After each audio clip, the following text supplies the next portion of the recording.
사도행전 10장 2절 고넬료는 독실한 사람이요 자기 온 집과 함께 하나님을 경외하는 사람으로 백성에게 구제물을 많이 주고 항상 하나님께 기도하더라. 4절 그가 그를 바라보고 두려워하여 이르되 주여 무슨 일입니까 하니 그가 그에게 이르되 내 기도와 내 구제가 올라와 하나님 앞에서 기억되었은즉.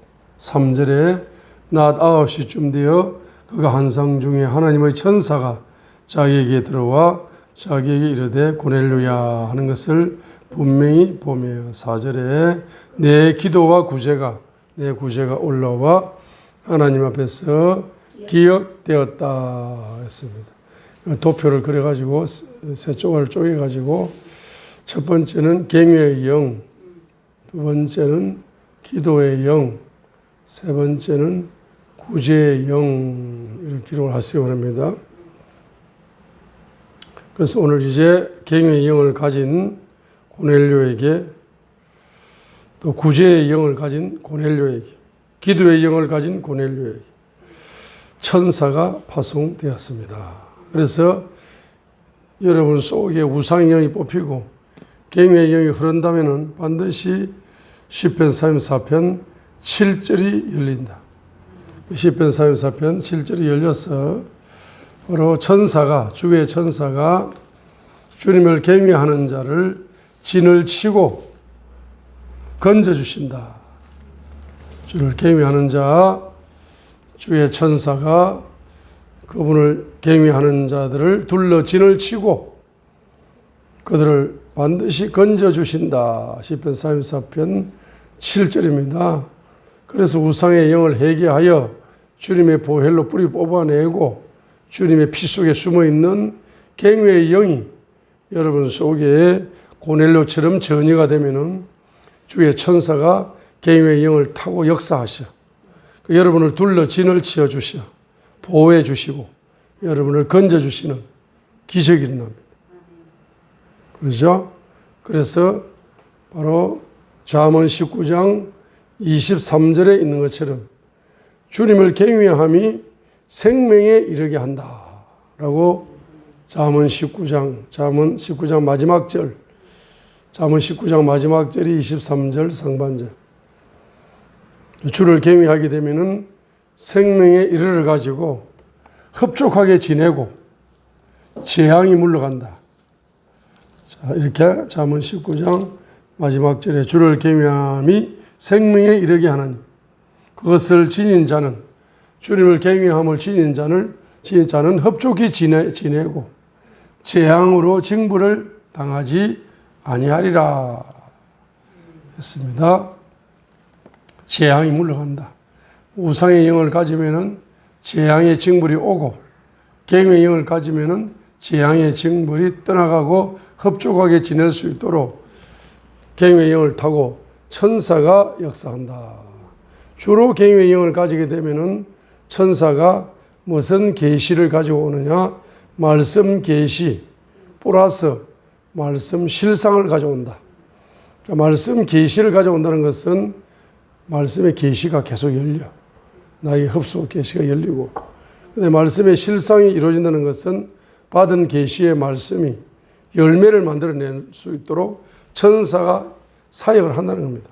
자, 두 번째 칸에다가 기도의 영. 고넬료는 기도의 영을 가졌습니다. 그러죠? 자, 기도의 영을 가져가지고 고넬료는 시편 34편 9절로 10절에 보게 되면은 오 주의 성도들아 너희는 그분을 경외하라. 자, 그분을 경외하는 자에게는 부족함이 없도다. 구체적으로 어떻게 부족함이 없습니까? 10절처럼 부족함이 없다.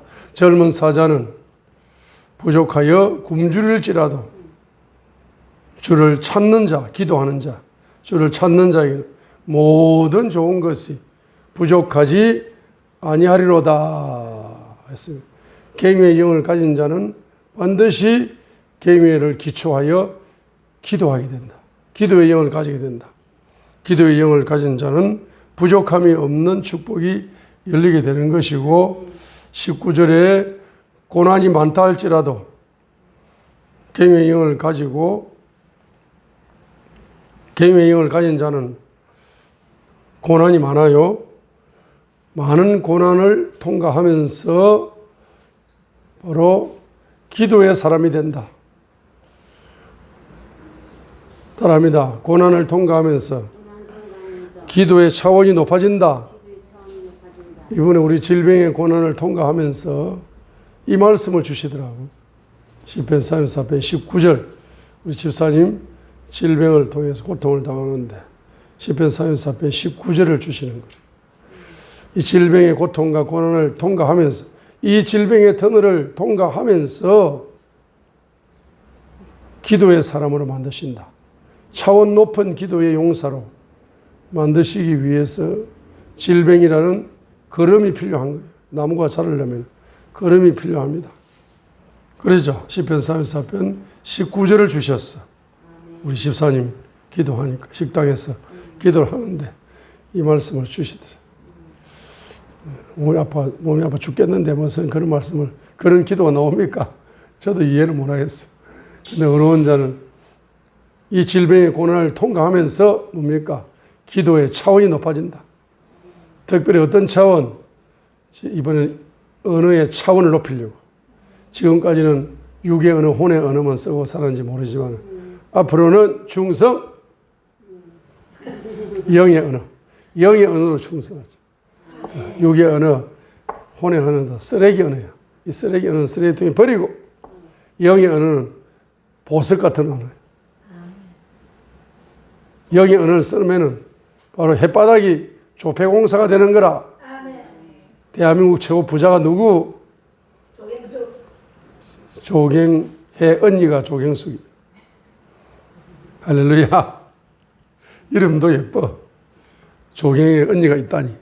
조경혜보다 더 큰 부자가 있나? 언니 부자가 있어. 자, 그러니까 지금 무슨 이야기 하다가 영의 언어를 쓰면은 여러분 햇바닥이 조폐공사로 바뀌어요. 조폐공사는 돈 찍어내는 데입니다. 경제가 쏟아져 나와 입에서. 경제가 찍혀 나와. 그래서 지금까지 쓰레기 다 버리고 영의 언어를 써라. 육의 언어, 혼의 언어를 줄이고 영의 언어를 써라. 침묵하면서. 그래야 영성 훈련이 된다.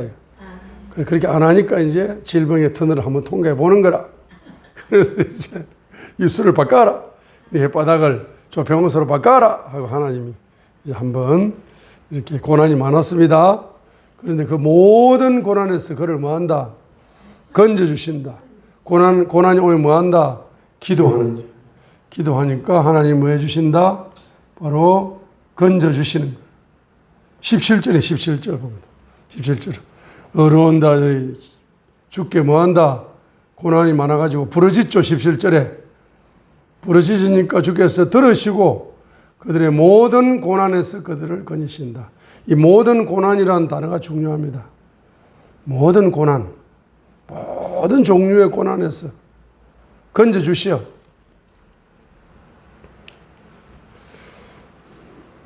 그래서 기도의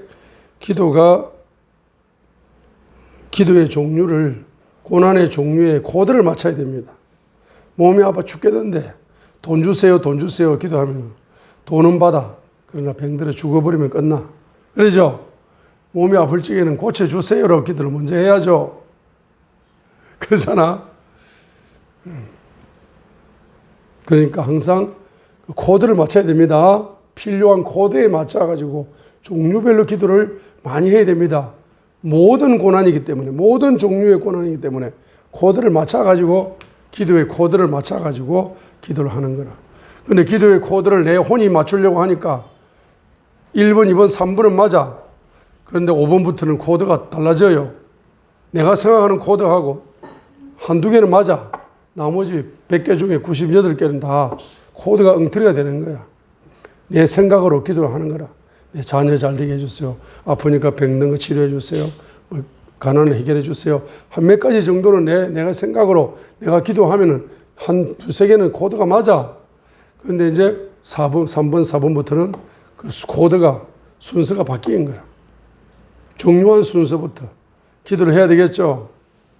그래서 한국말로 기도하면은 한두 개 코드는 맞출 수 있어. 그러나 방언으로 기도하면은 하나님이 100번까지 순서별로, 중요 순서별로 쫙 코드를 맞춰줘. 그러니까 한국말로 기도하실래? 방언으로 기도하실래? 코드를 맞추는 데는 방언이 최고다 말이야. 따라서 방언은 영적 필요, 혼적 필요, 육적 필요, 모든 필요에 코드를 맞춰준다. 무슨 기도가? 방언 기도가. 그래서 방언 기도합니다. 성령님이 방언 기도를 통해서 그 필요의 코드를 딱딱 맞춰주는 거죠. 자, 그 다음에 세 번째, 무슨 영? 구제의 영이다. 구제의 영이다. 고넬료가 구제를 평상시에 많이 합니다. 많이 하게 되니까 주님께서는 시편 33편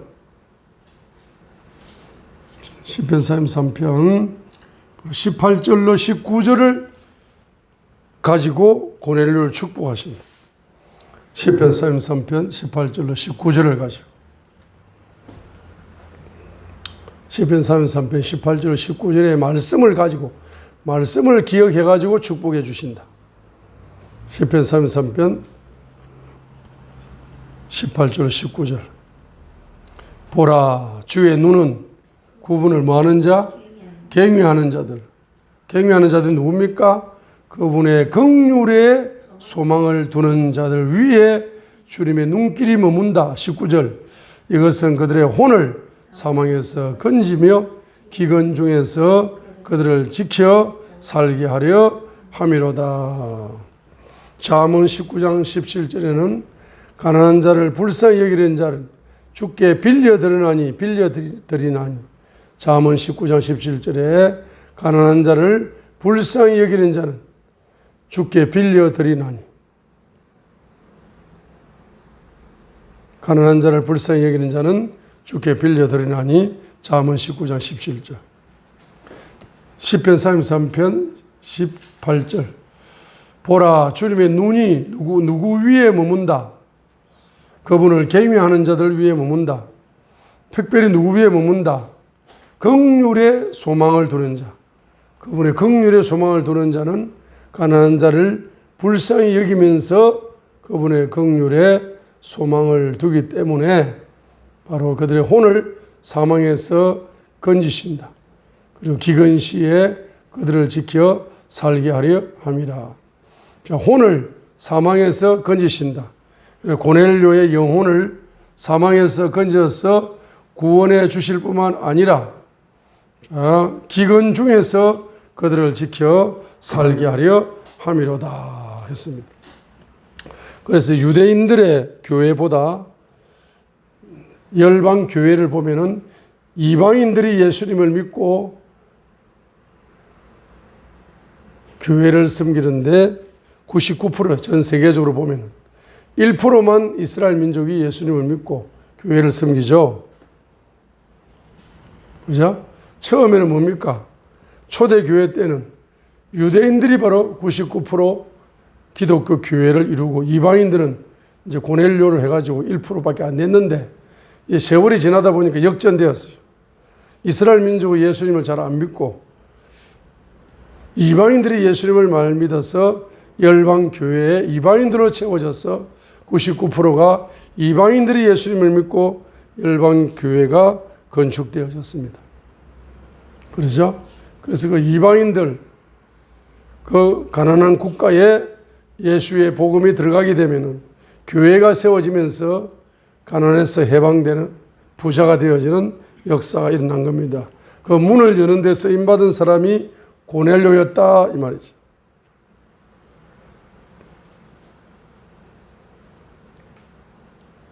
그러죠? 그 시편 33편 18절 19절을 다시 읽습니다. 보라 주의 눈은 그분을 경외하는 자들 그분의 긍휼에 소망을 두는 자들 위에 있나니 이것은 그들의 혼을 사망에서 건지며 기근 중에서 그들을 지켜 살게 하려 함이로다 했습니다.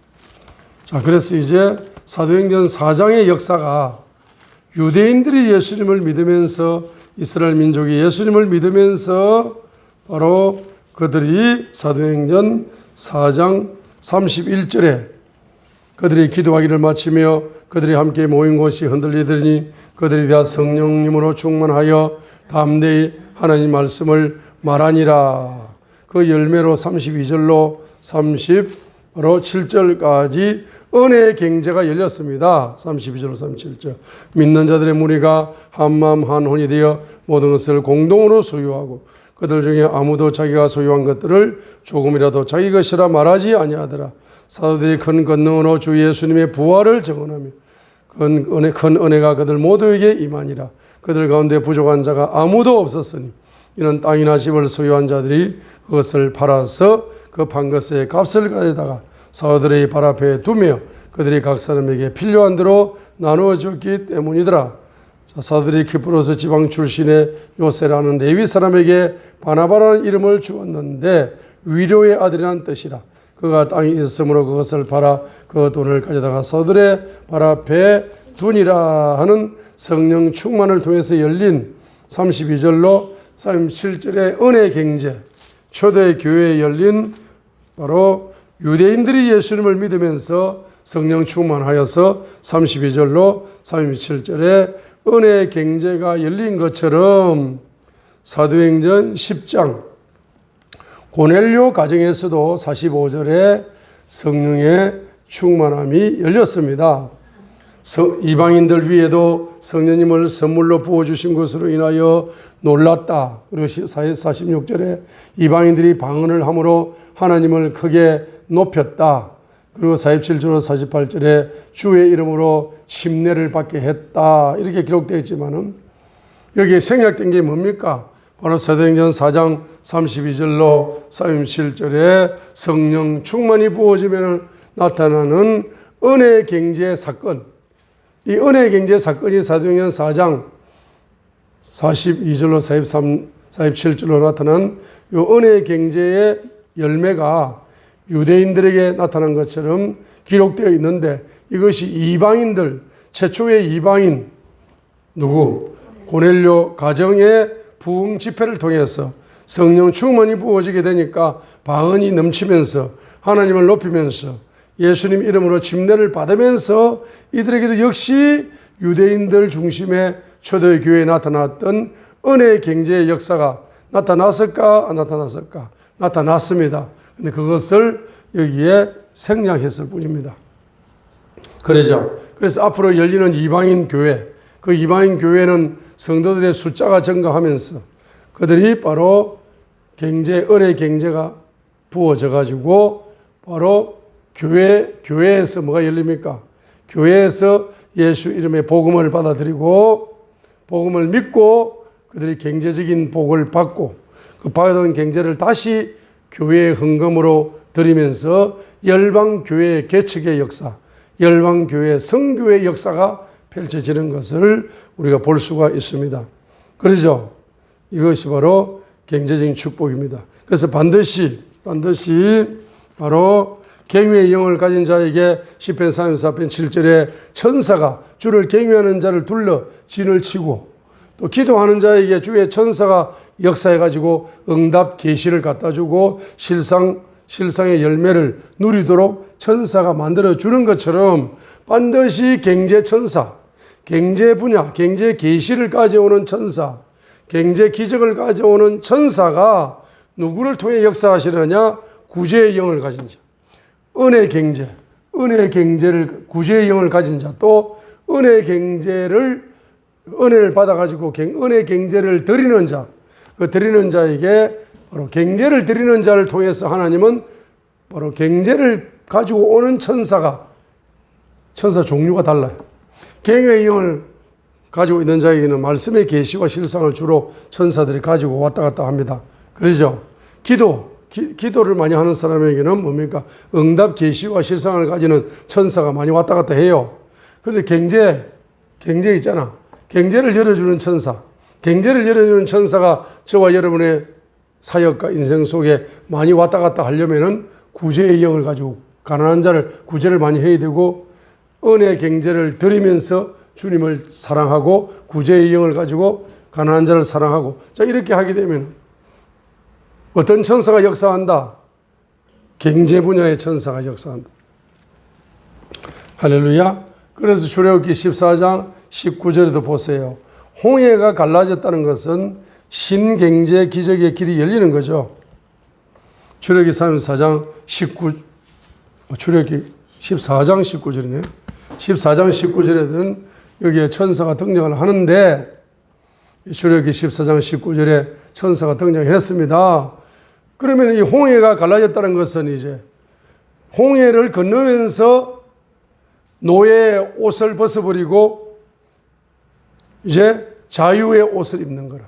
가난의 옷을 벗어버리고 부요의 옷을 입는 것이 홍해를 통과하면서 노예의 가난의 옷을 벗어버리고 자유자가 되는, 자유인이 되는 축복의 옷을, 부요의 옷을 입기 시작하는 역사가 일어나기 때문에 홍해가 갈라지면서 그들의 경제 운명까지 바뀌는 거죠. 그 출애굽기 14장 19절에 그때 누가 역사한다? 천사가 역사하잖아. 19절. 이스라엘의 진영 앞에 가던 하나님의 천사가 이동하여 그들 뒤에서 가며 구름 기둥이 그들의 얼굴 앞에서 떠나가고 그들의 뒤에 서서 하고, 하나님의 천사가 지금 구름 기둥과 불 기둥의 역사와 함께 움직이면서 역사하고 있다는 사실입니다. 그죠? 어떻게 말하면 전쟁하는 천사지만은 어떻게 보면은 경제 운명을 바꿔주는 천사입니다. 그래서 이제 10가지 재앙에서 보게 되면은 여기에서는 주께서 모세에게 말씀의 계시를 열어주시고 주께서 그 계시의 실상을 만들어서 10가지 재앙을 만들어낸다. 이렇게 문자적으로는 그렇게 기록되어 있지만은 주님의 천사를 통해서 말씀 계시가 주님을 경외하는 모세에게 열리고, 그 다음에 주님의 천사를 통해서 열린 계시를 실행시키는 역사가 일어나는 겁니다. 실행시킬 때 주로 뭡니까? 우상을 파괴하면서 애굽의 경제를 파괴하면서 이스라엘 민족의 경제를 지켜주는 천사입니다. 그렇기 때문에 어떻게 보면 이 천사는 뭡니까? 바로 경제적인 기적을 가져오는 그런 천사의 사역이라고도 볼 수가 있는 겁니다. 그래서 출애굽기 8장 22절에 파리 재앙으로, 8장 22절에 그날에 내가 내 백성이 거하는 고센 땅을 분리시켜 거기에는 파리떼가 없게 하리니, 그죠? 고센 땅을 분리시켜 가지고 파리떼가 없게 하는, 경제적으로 보호하는 겁니다. 출애굽기 9장 6절도 마찬가지죠. 9장 4절도 마찬가지. 또 주가 이스라엘의 가축과 애굽의 가축을 분리해버립니다. 이 경제를 분리시켜요. 애굽 가축의 경제와 이스라엘 가축의 경제를 분리시켜서 애굽 경제는 다 악질 재앙으로 고통을 당하고 이스라엘의 가축은 경제를 보호해 줌으로써 7절 보세요. 바로가 사람을 보내니 보라, 이스라엘 사람들의 가축은 하나도 죽지 아니하였더라. 이 경제가 보호되는 거라. 출애굽기 9장 18절로 19절 우박 재앙도 애굽 경제를 다 파괴했지만 이스라엘 백성의 경제는 파괴하지 않습니다. 그죠? 18절로 19절, 23절로 25절, 26절 보세요. 25절 보세요. 24절 이에 우박과 또 고박과 섞인 불이 심히 맹렬히 떨어지니라. 애국 국가가 된 이래로 애국 온 땅에 그와 같은 것이 없었더라. 25절 우박이 애국 온 땅에서 사람과 짐승을 막론하고 들에 있던 모든 것을 쳤으며 우박이 또 들의 모든 채소를 치고 들의 모든 나무를 경제를 다 꺾었습니다. 그런데 26절 이스라엘 자손에 있던 고센 땅에만 우박이 없었더라. 경제를 보호해 준다 이 말이죠. 자, 메뚜기 재앙에도 역시 마찬가지입니다. 메뚜기가 애국 경제를 다 먹었습니다. 그러죠? 그러나 이스라엘 백성의 경제는 먹지 않았다 이 말이죠. 자, 어둠 재앙 때 출애굽기 10장 21절 23절도 마찬가지입니다. 장자 죽음 재앙 11장 4절로 7절에 장자 죽음 재앙을 내렸는데 이때 바로 출애굽기 12장 29절로 30절 읽겠습니다. 한밤중에 주께서 애굽 땅에 처음 난 모든 것, 즉 왕제의 안전 바로의 처음 난 자로부터 감옥에 갇힌 자의 처음 난 자가 치시고 또 가축의 처음 난 모든 것을 치시며 30절 그 밤에 바로와 그의 모든 신하들과 모든 애굽 사람들이 일어나고 애굽에서 큰 부르짖음이 있었으니 이는 그곳에서 사람이 죽지 않는 집이 하나도 없었기 때문이다 했습니다. 그래서 23절 보겠습니다. 주께서 두루 지나가시며 애굽 사람들을 치실 때에 여기에 주님이 두루 문자적으로는 주님이 두루 지나가시지만은 영적으로는 누굽니까? 주의 천사들이 애굽 사람을 치십니다. 그 누구는 치지 않느냐? 문의 임방과 양옆 기둥에 피를 보시면 애굽 이스라엘 사람들 주께서 그 문을 천사가 넘어가고 파멸시키는 자가 너희 집에 들어가 너희를 치지 못하게 하시리라 했습니다. 12절 보겠습니다. 내가 이 밤에 애굽 땅을 두루 지나가며 모든 사람이나 짐승을 막론하고 애굽 땅에 처음 난 모든 것을 치고 또 애굽의 모든 신에게 심판을 집행하리라. 나는 주님이라. 애굽의 모든 신에게 심판을 집행합니다.